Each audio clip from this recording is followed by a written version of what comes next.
They told Cleetus McFarland he was not ready for Talladega. NASCAR said no. The critics lined up. The garage was skeptical. And then on April 25, 2026, the guy with the cut-off sleeves, the YouTube channel, and the Freedom Factory showed up at the biggest, fastest, and most chaotic superspeedway in America, and nearly stole the whole thing. He led laps. He fought for the win on the final corner at 200 miles per hour. He finished second by 0.111 seconds. And he did all of it while carrying a tribute to one of NASCAR's greatest drivers, who believed in him before almost anyone else did. After Saturday, nobody can tell this story the same way. Not anymore. To understand exactly why that Talladega finish hit the way it did, you need to know who Cleetus McFarland actually is, because the context is everything here. Cleetus McFarland is the online name for Garrett Mitchell, a 31-year-old automotive content creator from Omaha, Nebraska. He has built over 4.7 million YouTube subscribers, owns the Freedom Factory racing facility in Bradenton, Florida, and constructed his entire brand from the ground up on horsepower, hard work, and a stubborn refusal to back down from anything that challenges him. In 2026, he made the jump into NASCAR's National Series ladder for real, not a one-off guest appearance, not a publicity stunt, but a legitimate multi-race deal with Rette Jones Racing in the O'Reilly Auto Parts Series, which is NASCAR's premier touring series for late-model stock and super late-model style competition. His entry into professional racing drew immediate attention, and not all of it was friendly. Kyle Petty publicly questioned why he deserved a spot. Kyle Busch raised concerns about his experience level. The NASCAR garage watched with open skepticism.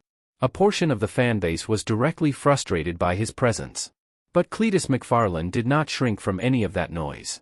He kept showing up to every track, every test session, every opportunity that came his way. And that stubbornness, the exact same quality that built his YouTube channel from nothing into one of the most recognized automotive brands on the internet, is precisely what carried him to the starting grid at Talladega Superspeedway. To fully appreciate what happened on April 25, you have to understand what the road there actually looked like, because it was not smooth. His NASCAR Craftsman Truck Series debut at Daytona ended on lap 6 after a crash. His first O'Reilly Series start at Rockingham on April 4 saw him finish 32nd, 6 laps down, with 4 spins, one of which brought out a caution on lap 206. The criticism grew louder. The doubters felt validated. And then came the moment that threatened to derail the entire journey entirely. NASCAR denied his request to race in the O'Reilly Series at Talladega. The organization determined he did not yet meet the experience requirements for that specific event. It was a public setback, witnessed by everyone who had been watching his progress. A lot of drivers who came from outside traditional racing pipelines might have gone quiet after a rejection like that. Cleetus McFarland went to work. Between Rockingham and Talladega, he competed in the ARCA Menards Series at Kansas Speedway. He started from 25th on the grid. He worked his way through the entire field up to 7th place before a blown engine ended his day. He did not get the checkered flag he was chasing. But 7th place pace at an intermediate track, coming from 25 spots back, was not the performance of a driver who does not belong at this level. His response afterwards said everything. He called the run a win because the pace was real and he completed more than 75% of the distance. That mindset is what separates the drivers who develop from the ones who wash out of the sport entirely. Then his next O'Reilly start got officially confirmed, Nashville Superspeedway, May 30th, the number 33 RCR Chevrolet. Rette Jones Racing posted 4 words on social media: "He's back." The momentum shifted. And then came Talladega. April 25, 2026. The Alabama-manufactured Housing 200. Talladega Superspeedway, 2.66 miles of banked asphalt that has ended careers and launched legends in equal measure. Cleetus McFarland was entered in the ARCA Menards Series event, driving the number 30 Ford Mustang for Rette Jones Racing. And he had a significant advantage on the radio. Veteran NASCAR Cup Series spotter Kevin Hamlin, who talked him through every lap, every restart, and every positioning decision in the superspeedway chess match that trips up even experienced professionals with years of superspeedway racing behind them. He started 20th. By the competition caution, he had already moved all the way up to 2nd place, running directly behind race leader Gio Ruggiero, who had started from the pole. The team was coaching him through every detail: track position, drafting strategy, restart rules, and lane choices at every moment. His response to all of it was straightforward: He told them he loves nothing more than a good old drag race. And then he went out and proved that statement completely. He pushed to the front. He took the lead. Ruggiero battled back on the outside, got his nose in front, and then overextended. Cleetus McFarland roared back around him and reclaimed the top spot. The Talladega grandstands erupted. Then something happened that the broadcast booth was not quite prepared for. Under caution, running at the front of the pack, Cleetus McFarland looked into the grandstands. He saw fans in the crowd, his community, the same people who have followed his entire journey from the very beginning, waving as his car rolled past. And he got emotional. Right there in the car, at the front of the field at Talladega Superspeedway, he felt the full weight of the moment hit him at once. He said it out loud, how lucky he is, how different his path has been from every other driver in that field, and how much it means that fans still show up for him even when the results have been difficult.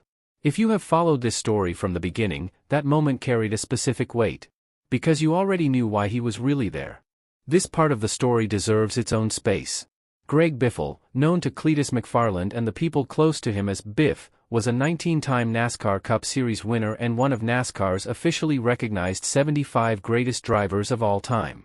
On December 18, 2025, he was killed in a plane crash in Statesville, North Carolina. He was on his way to visit Cleetus McFarland in Florida when the Cessna C550 went down shortly after takeoff. His wife Christina, their children Ryder and Emma, and 3 others were also lost. 7 people. Gone in an instant.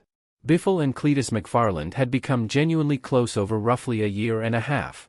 They first connected through Hurricane Helene relief efforts in western North Carolina, flying helicopters together to deliver supplies to flood-devastated communities. They bonded immediately through that shared work. And from that point forward, Biffle had been mentoring Cleetus McFarland through every major step of his racing career, Daytona, Charlotte, and Talladega preparations. He was not just a friend. He was the racing mentor who believed Cleetus McFarland belonged in this sport before the garage believed it, before the critics believed it, and before almost anyone else was willing to say it publicly. At Talladega on April 25, Cleetus McFarland carried that tribute on his car, in every lap he turned out front, and in every word he spoke after the race. When he mentioned Biff in his post-race interview, when he said he was out there turning left for Greg Biffle and for Mr. Sam, there was nothing performed about it. That was completely real. The phrase, "be like Biff," has moved through the NASCAR community since December 2025. On Saturday at Talladega, Cleetus McFarland was doing exactly that, racing with everything he had at the track he was told he was not ready for, honoring the man who told him he was. Now the finish. Because this finish is going to be discussed for a long time. A massive multi-car crash with 7 laps remaining, the kind of wreck Talladega is specifically known for producing, took out several cars, including the number 0 Ford driven by Cleetus McFarland's friend George Siciliano. Cleetus McFarland survived it. He was still right there at the front when the green flag came back out. Final lap. Cleetus McFarland and Gus Dean running together at the very front, side by side, pushing and bumping going into the final corner. That contact between the two of them cost both drivers momentum at exactly the worst possible moment on the entire track. Andy Jankowiak, running the number 71, found the high lane, built his run, and powered past them both at the stripe. Jankowiak won by 0.111 seconds. The margin between first place and third was just 0.114 seconds. 3 cars. 3 different lines. One of the closest superspeedway finishes in ARCA Menards Series history. Cleetus McFarland finished second. In the post-race interview, he was completely honest about exactly what happened. He said from turn 4 to the checkered flag, the only thought in his head was simply, go. His foot was pushing through the floorboard. He came up 0.111 seconds short of winning at Talladega, the same Talladega where NASCAR had told him he was not ready to race in the O'Reilly Series just weeks before. And in the same week, his Nashville O'Reilly start was officially confirmed. Here is what the 2026 season looks like when you lay it all out in sequence. Truck Series debut at Daytona, crash on lap 6. O'Reilly debut at Rockingham, 32nd, 6 laps down. ARCA East at Rockingham, 4th place the same weekend. Kansas in ARCA, running 7th before the engine gave out. And now Talladega in ARCA, 2nd place, leading laps, battling for the win on the final corner at 200 miles per hour. The trajectory from that first Daytona crash to that Talladega finish represents a measurable, documented line of progression across every race weekend he has completed. His crew chief Mark Rette said it before the race, "Every time Cleetus McFarland straps in, you can see the progression." Nashville is next. May 30th. The number 33 RCR Chevrolet in the O'Reilly Auto Parts Series. A 1.33-mile intermediate track with a completely different set of demands than a superspeedway. New challenges and a new set of critics waiting to see what he delivers. After Talladega, the question of whether Cleetus McFarland deserves bigger NASCAR opportunities just became significantly harder to answer with the word no. He led laps at Talladega. He came within 0.111 seconds of winning. He did it while honoring Greg Biffle, the mentor who believed in him from the start and who never got to see this moment arrive. And he did it at the exact track NASCAR told him he was not ready for. That is the Cleetus McFarland story in 2026? And Nashville is the next chapter. Now we want to hear from you. After everything that happened at Talladega, does Cleetus McFarland deserve a full shot at the O'Reilly Series Superspeedway schedule, or does he still have more to prove one track at a time? Drop your answer in the comments right now. If this story moved you the way Saturday's race did, hit that like button. It helps this channel reach more people than you realize. And if you are not subscribed yet, you are going to miss Nashville. Click subscribe right now and turn on notifications so you are the first one here when that video drops.